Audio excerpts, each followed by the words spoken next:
कि एक जो जेनजी का था उसमें भी गाली गलौच हुई थी।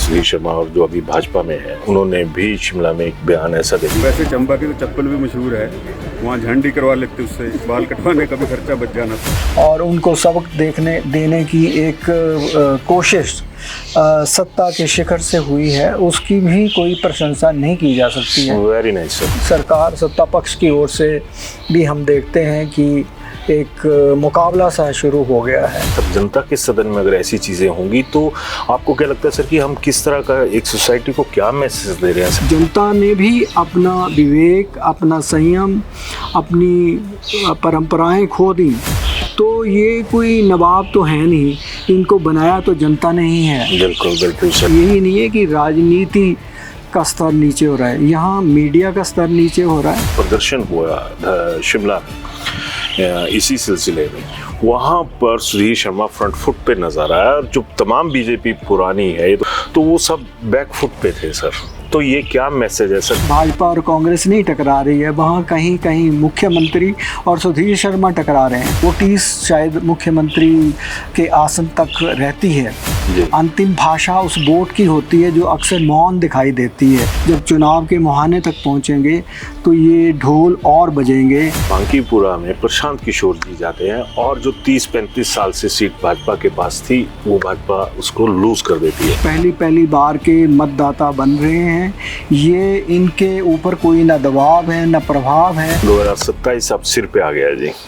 अब ऐसे हालात राष्ट्रीय स्तर पर भी बीजेपी के हैं, कांग्रेस के भी इसी तरह के कुछ हालात हैं। जो पहली बार बने उनको आपने कैबिनेट का दर्जा भी दिया और उन्होंने अगर पर्यटन का सारा बजट अपने क्षेत्र में लगा लिया। टूरिस्ट हब कहने की बात करी थी, तो ये होती है सोच। सुक्खू भी सुधारवादी हैं, मैं ये क्रेडिट तो उनको देना चाहता हूँ। भाजपा के बीच में महत्वाकांक्षा बहुत ज़्यादा हो, क्योंकि जब एक ही कारण है कि एक नेता उठता नहीं है और 8-10 उसके विरोध में आ जाते हैं। इसलिए यहाँ के मतदाता को हल्के से ना लें। बिल्कुल। मीडिया को इस्टेब्लिश करने वाले आप अकेले इंसान हैं जिन्होंने यहाँ पर तमाम चीज़ें करी और उसको इस्टेब्लिश किया। लेकिन सर अब ये तमाम चीज़ें जो हो रही हैं, पत्रकारिता हिमाचल में शुरू हुई है और जिस तरह से हो रही है, आप लोग एक दिन इन पॉलिटिशियन के कदमों तले कुचले जाएंगे।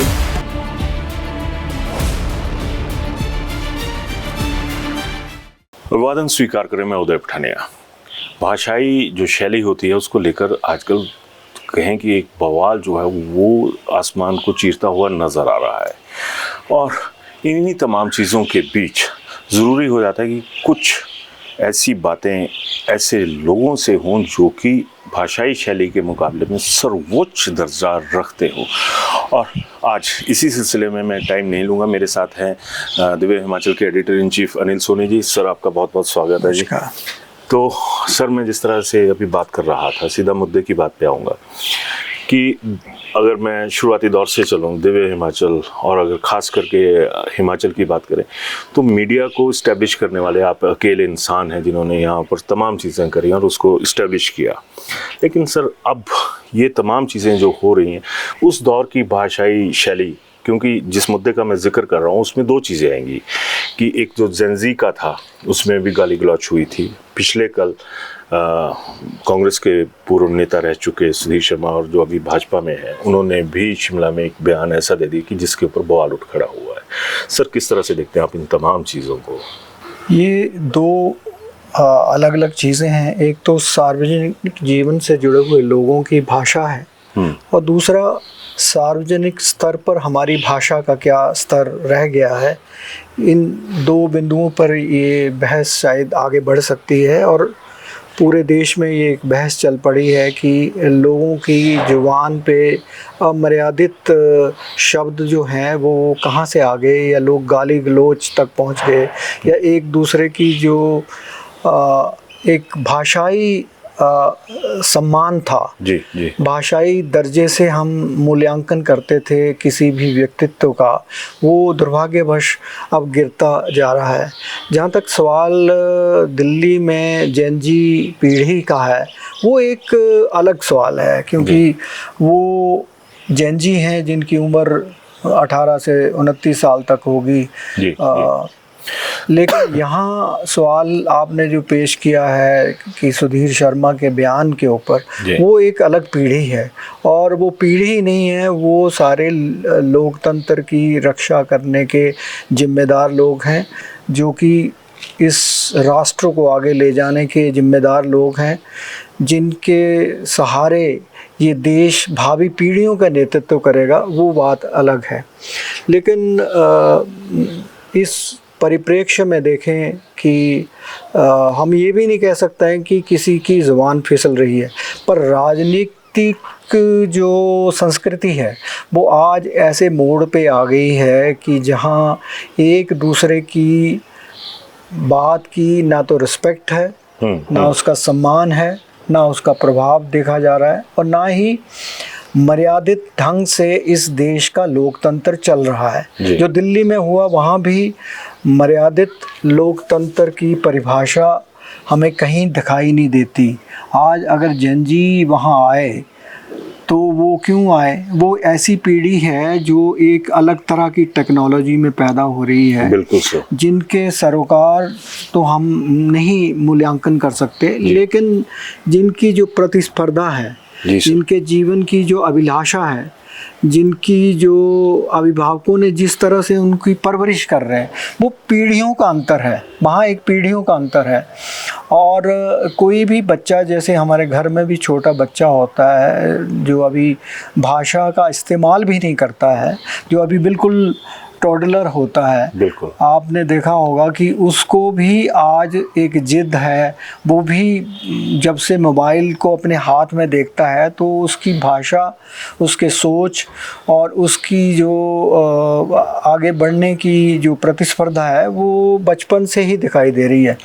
तो दिल्ली के जो जेनजी थे, वो अगर उन्होंने गाली गलौज किया है तो वो गलत है, उसका समर्थन किसी भी सूरत में नहीं हो सकता है। लेकिन जिस तरह उन बच्चों के पीछे उनकी पिटाई, उनकी धुनाई और उनको सबक देने की एक कोशिश सत्ता के शिखर से हुई है, उसकी भी कोई प्रशंसा नहीं की जा सकती है। Very nice sir, very nice. पहले ये होता था कि गांव की सरहद के बीच पास पड़ोसी बच्चों पे नज़र रखते थे। हम ड्राइंग रूम से बाहर सामुदायिक स्थानों पर चलते थे, तो वहाँ उसी तरह का वो होता था। आज जब ये समाज भी एकल हो गया है, हम लोग बड़े समुदाय के सदस्य बनकर नहीं जी रहे हैं, बल्कि अपना खाना, अपना पीना, अपना रहना और अपने जो उपलब्धियां हैं उनकी शलाघा में जीना जो है, उसका असर जो है वो बच्चों पर पड़ रहा है।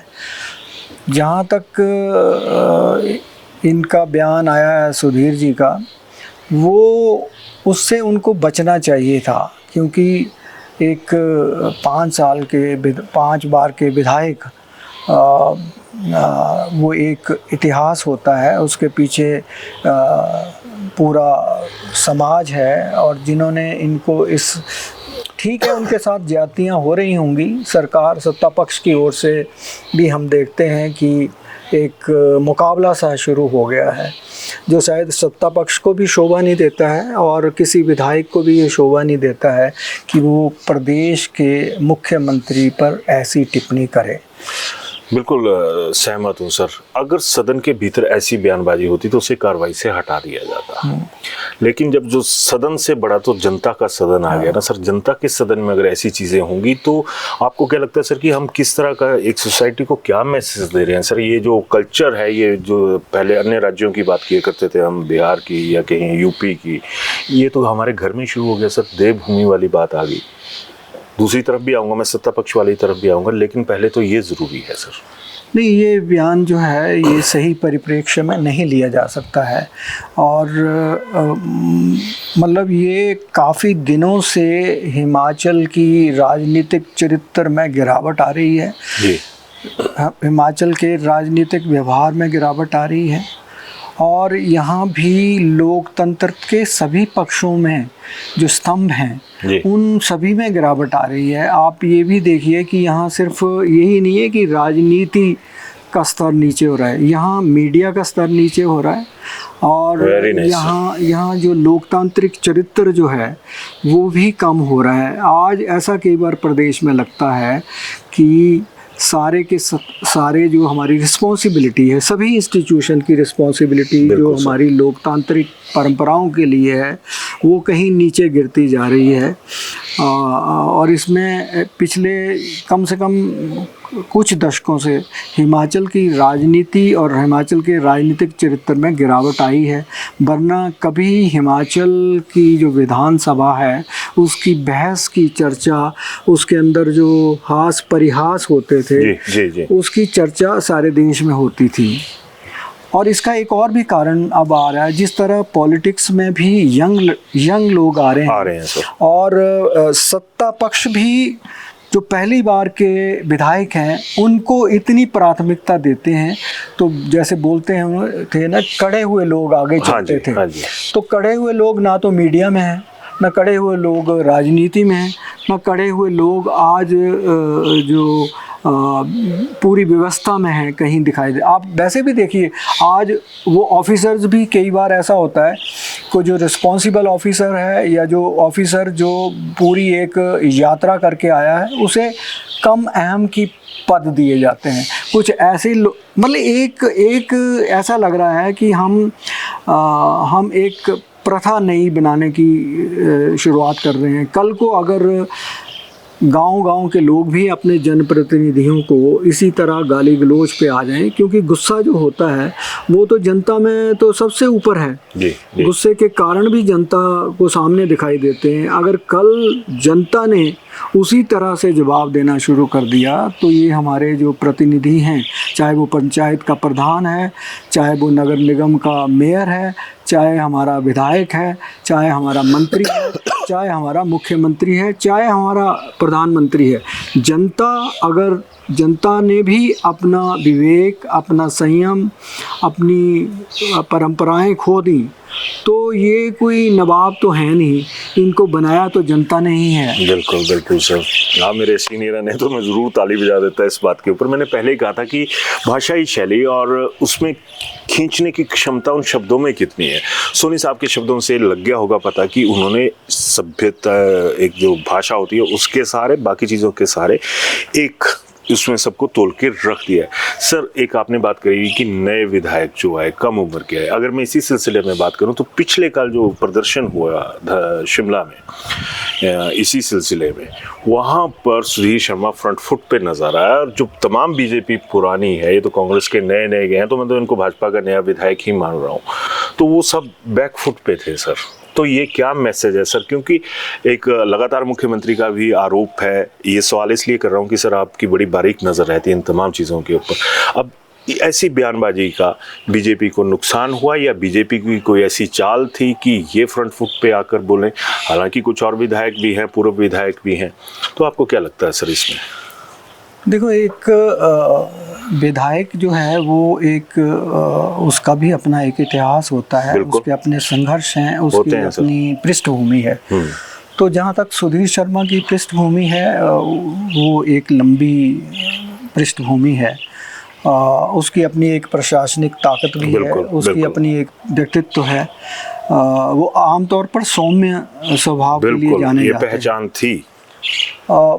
हो सकता है कि रेखाएं सत्ता और विपक्ष में इतनी खिंच गई हैं कि बात उस चरम तक पहुंच गई हैं जहां सुधीर शर्मा को अपना संयम खोना पड़ा। हम इसका विश्लेषण कर सकते हैं, लेकिन अभी इतना वक्त आया नहीं है। शायद जब चुनाव के मुहाने तक पहुंचेंगे तो ये ढोल और बजेंगे।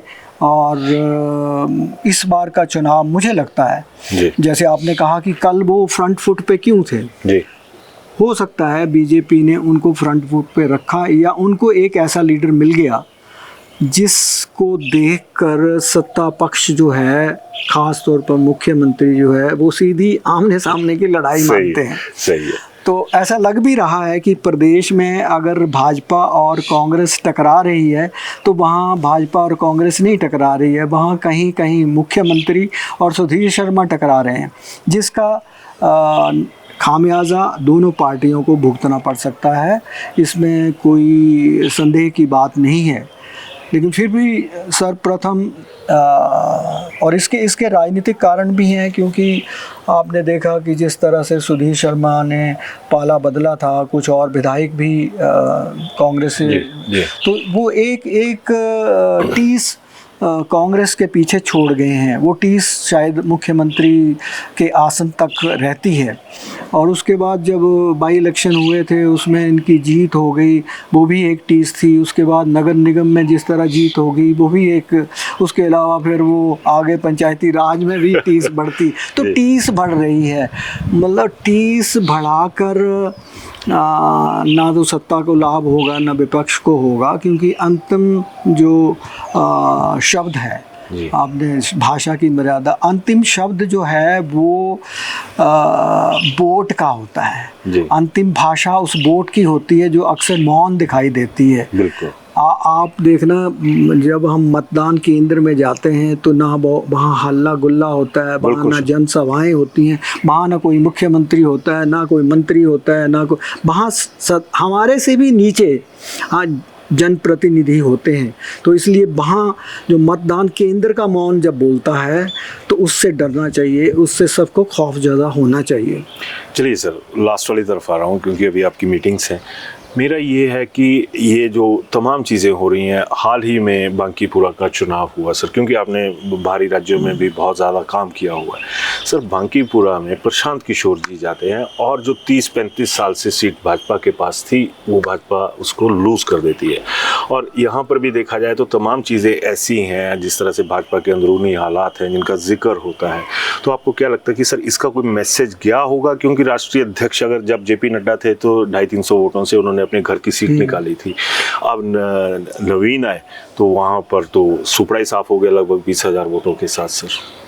देखो, बांकीपुर का उसके संकेत भी हैं और संदेश भी हैं, और संकेत तो भाजपा के लिए ही हैं। जी। वहाँ मैं नहीं समझता कि प्रशांत किशोर जीते हैं, वहाँ भाजपा हारी है, सीधी सी उसका गणित तो ये है। और भाजपा क्यों हारी है उसका एक कारण तो जिस जनजी का आपने बात लिया है, जो युवा पीढ़ी का बात लिया, वो है।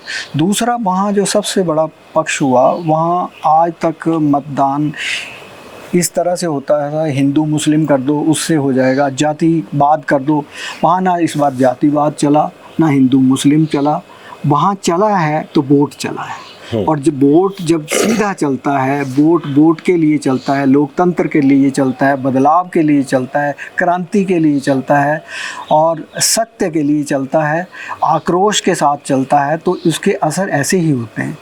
कोई भी व्यक्ति जीत हार में जो अंतर है वो कभी कभी तो या आज तक मिलता रहा होगा उनको कि किसी एक धर्म के नाम पे हो जाए, जाति के नाम पे हो जाए, पर जब वोट जो है वो वोट के लिए होने लगेगा तो एक बड़ा ये सार्थक पहलू है। इस चुनाव ने एक बुलंदी दिखाई है वोट की, और एक दिखाई है कि भारत जो है धर्मनिरपेक्ष, जाति निरपेक्ष भी होकर अपने लोकतंत्र की रक्षा के लिए तैयार हो रहा है। और उसमें सबसे बड़ा योगदान जो है युवा पीढ़ी का है। ये जो पहली बार के मतदाता बन रहे हैं, ये इनके ऊपर कोई ना दबाव है ना प्रभाव है, ये देश को जानते हैं, ये अपने जो इनका लक्ष्य है, भविष्य है, उसको जानते हैं। ये देश को जिस नज़रिए से देख रहे हैं, ये देश को वैश्विक दृष्टि से देख रहे हैं, इसलिए इनकी समझ को हल्के से नहीं आंकना चाहिए। जी सर, लास्ट सर 2027 अब सिर पे आ गया जी। अब ऐसे हालात राष्ट्रीय स्तर पर भी बीजेपी के हैं, कांग्रेस के भी इसी तरह के कुछ हालात हैं। हालांकि थोड़ी सी एक वेरिएशन आ जाती है कि जो लगातार 13-14 साल से एक ही सरकार केंद्र में चली हुई है, और पहली बार हुआ कि एक बहुत बड़ा जो विघटन है या उसकी जो खबरें हैं, विघटन तो खैर नहीं हुआ अभी तक बीजेपी में, लेकिन खबरें सामने आ रही हैं। अगर उस संदर्भ को हिमाचल के साथ जोड़ा जाए तो हिमाचल बीजेपी और हिमाचल कांग्रेस में जो अगला मुकाबला होने जा रहा है उसको कैसे आंकते हैं आप? वो मुकाबला टक्कर का होगा या फिर कोई एक तरफा ही चला जाएगा माहौल, जिस तरह से पहले अक्सर रहा है कि रिवाज कायम है? देखो, सरकारों की परफॉर्मेंस सत्ता पक्ष की परफॉर्मेंस का मूल्यांकन भी एक दृष्टि से अगर हो तो मुकाबला कठिन होता है। सुक्खू सरकार के कुछ जो फैसले हैं प्रशासनिक या प्रदेश के हित में, जनता उन्हें स्वीकार करे या ना स्वीकार करे, क्योंकि उसमें कुछ कठिन, कुछ कड़वे घूंट पीने की कोशिश की गई है, तो उसको एक बड़ा वर्ग, इवन पॉलिटिकल जो लोग हैं वो भी इनके फैसलों को, क्योंकि वो प्रदेश के हित में है, बीजेपी के लोग भी मानते हैं, बीजेपी के लोग भी यही मानते हैं। लेकिन एक दूसरा पक्ष सरकार का है कि उन्होंने अपनी पार्टी को कैसे हैंडल किया, अपनी पॉलिटिकल थिंकिंग को, क्योंकि सुक्खू जी का पहली बार विश्लेषण जो होगा वो उनकी पॉलिटिकल थिंकिंग को लेकर भी होगा। बिल्कुल सही कहा, क्योंकि पॉलिटिकल थिंकिंग में सिर्फ पॉलिटिक्स नहीं आती है, पॉलिटिकल थिंकिंग में आती है आप पॉलिटिकल रूप से सरकार को कैसे चला रहे हैं, आप पॉलिटिकल रूप से मीडिया को कैसे देख रहे हैं, आप पॉलिटिकल रूप से प्रदेश का जो समग्र विकास है उसको कैसे देख रहे हैं। तो वहाँ मुझे एक रूप इनका लगता है कि सशक्त है, इन्होंने प्रदेश के लिए अच्छे फैसले किए, बहुत अच्छे भी हुए, जिसमें जनता से जुड़े भी फैसले हैं, जिस तरह से इन्होंने रेवेन्यू डिपार्टमेंट में बहुत सारे सुधार किए, या जिस तरह मेडिकल में ये सुधार कर रहे हैं, जिस तरह इन्होंने और भी कई सुधार किए। लेकिन आप पूरे प्रदेश को अपने पॉलिटिकल ताकत से कैसे उसको तोलते हैं, वहाँ कुछ खामियां रही हैं अभी 1.5-2 साल। अभी देखिए इसमें ऐसा है जैसे कि ये विधानसभा का कोट कर रहा हूँ मैं, विधानसभा में भी ऐसी चर्चाएं हुई कि इस सरकार के बीच में कुछ विधानसभा क्षेत्रों का ही विकास हुआ है, मैं उनका नाम नहीं लेना चाहता हूँ, या कुछ ऐसे एमएलए जो पहली बार बने उनको आपने कैबिनेट का दर्जा भी दिया, और उन्होंने अगर पर्यटन का सारा बजट अपने क्षेत्र में लगा लिया तो फिर कांगड़ा कैपिटल कैसे बनेगी, मुझे बताइए। बहुत अहम सवाल उठा है, मैं थोड़ा सा सर माफ़ी चाहूँगा, टोकूंगा, क्योंकि टूरिस्ट हब कहने की बात करी थी, तो ये होती है सोच, और किस तरह से शब्दों में इन चीज़ों को ढाला जा सकता है, ये जो हमारे सियासत से जुड़े हुए लोग हैं उनको समझना चाहिए। Sir continue please. हाँ, तो मैं वहाँ मुझे लगता है कि सुक्खू जी को अभी अपना वर्चस्व, अपनी नेक नीयत, अपना संतुलन, और जो इस प्रदेश के न बहुत मुख्यमंत्री ऐसे हुए हैं जिनका नाम आज भी बड़े ही उससे लिया जाता है, वो किसी न किसी कारण सुधारवादी भी रहे। सुक्खू भी सुधारवादी हैं, मैं ये क्रेडिट तो उनको देना चाहता हूँ, क्योंकि इन्होंने सुधारों में कभी भी बेपरवाह होकर सुधारों को अपनाया है, तो वहाँ तक सुक्खू को 100 में से 100 मार्क्स मैं देना चाहता हूँ। लेकिन जो इनका पॉलिटिकल जो इम्बैलेंसेस हैं, असंतुलन है, उसमें इनकी खामियां हैं, इनको दूर करना। फर्स्ट टाइमर एमएलए हैं, फर्स्ट टाइमर को प्राथमिकता देना और पूरे हिमाचल को समग्रता से राजनीतिक प्रेशर ना देना, ये अभी कहीं कमज़ोर पहलू लगता है मुझे। दूसरी ओर आपने जहाँ तक उसका नाम लिया भाजपा का जी, तो भाजपा के बीच में महत्वाकांक्षा बहुत ज़्यादा हो, क्योंकि जब पार्टी बहुत स्ट्रांग हो जाती है तो उसकी महत्वाकांक्षा बहुत बड़ी हो जाती है, और महत्वाकांक्षा में पार्टी जो है ज़्यादा आक्रामक रही है, जितनी ज़रूरत नहीं थी उससे ज़्यादा आक्रामक रही है। और आज अगर भाजपा के किसी कार्यकर्ता को आप उसको छू के भी देखें तो वो कहेगा मैंने ही विधायक बनना है।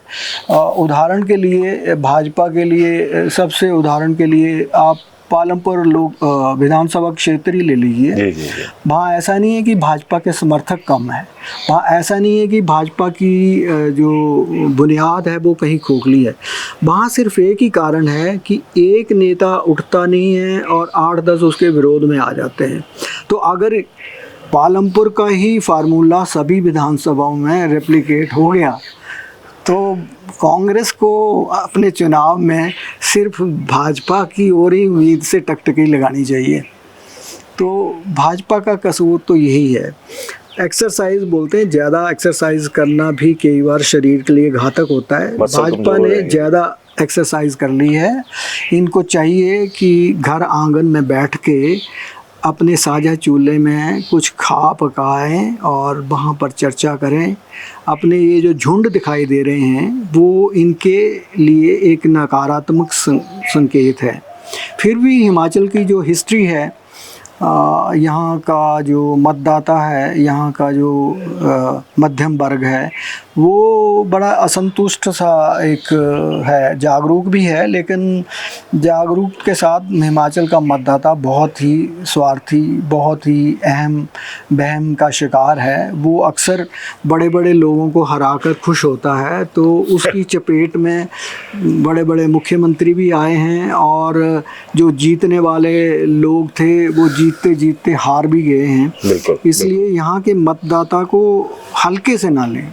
बिल्कुल सर, आपके सामने मेरी औकात नहीं है कि मैं इसको कंक्लूड कर सकूं। मेरे आपसे अनुरोध रहेगा कि आप ही जनता के साथ सीधा कंक्लूड कर दें। मैं सिर्फ इजाज़त लूँगा लास्ट में सर, प्लीज़।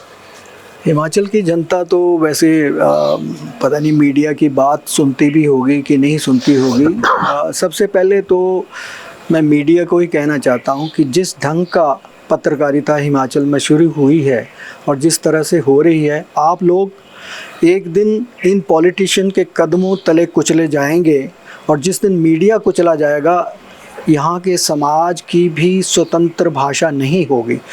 तो सबसे पहले तो मीडिया अपनी भूमिका समझे। दूसरा, समाज जो यही चाहता है कि सब कुछ सरकार करे, सरकार आपको मुफ्त की बसें दे, सरकार आपको मुफ्त की बिजली दे, सरकार आपको हर चीज़, आपको घाटे की बसें भी आपके घर तक चलाए, पर आप बदले में उनको ना कर अदायगी करें, ना अपनी कोई रिस्पॉन्सिबिलिटी समझें।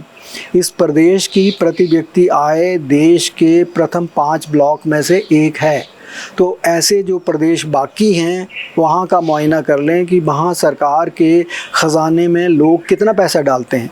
अगर हम सरकारों को इतना सामर्थ्य दें कि वो सरकारें जो हैं वो कर्ज से बिना भी खुद को एक प्रशासनिक तौर पे चला पाएँ, तो ये प्रदेश वाकई ही पूरे देश में अनुकरणीय उदाहरण होगा। और सबसे बड़ी बात यही है कि कर्जा मुक्त हिमाचल बनने के लिए जनता के भरोसे की ज़रूरत है, जनता के कर्म की ज़रूरत है और ऐसी सरकारों को चुनने का भी जनता में जज्बा होना चाहिए, जो सरकारें स्ट्रॉन्ग एक्शन ले सकें, जो कड़वे फैसले कर सकें, जो सारी परिपाटी को बदल दें। हिमाचल आने वाली युवा पीढ़ी का हिमाचल है। वो हिमाचली बच्चे जो आज भी पूरे देश में जा कर अपने लिए रोज़ मांगते हैं, उनके लिए हिमाचल में रोज़गार का क्या ढांचा हो, ये तभी सोच आएगा जब हम मुफ्त की सवारी नहीं करेंगे, मुफ्त की बिजली नहीं लेंगे, मुफ्त का पानी नहीं पिएंगे। तभी हमारे बच्चे सामर्थ्य अपना पा सकेंगे और ये प्रदेश आगे बढ़ सकता है। धन्यवाद।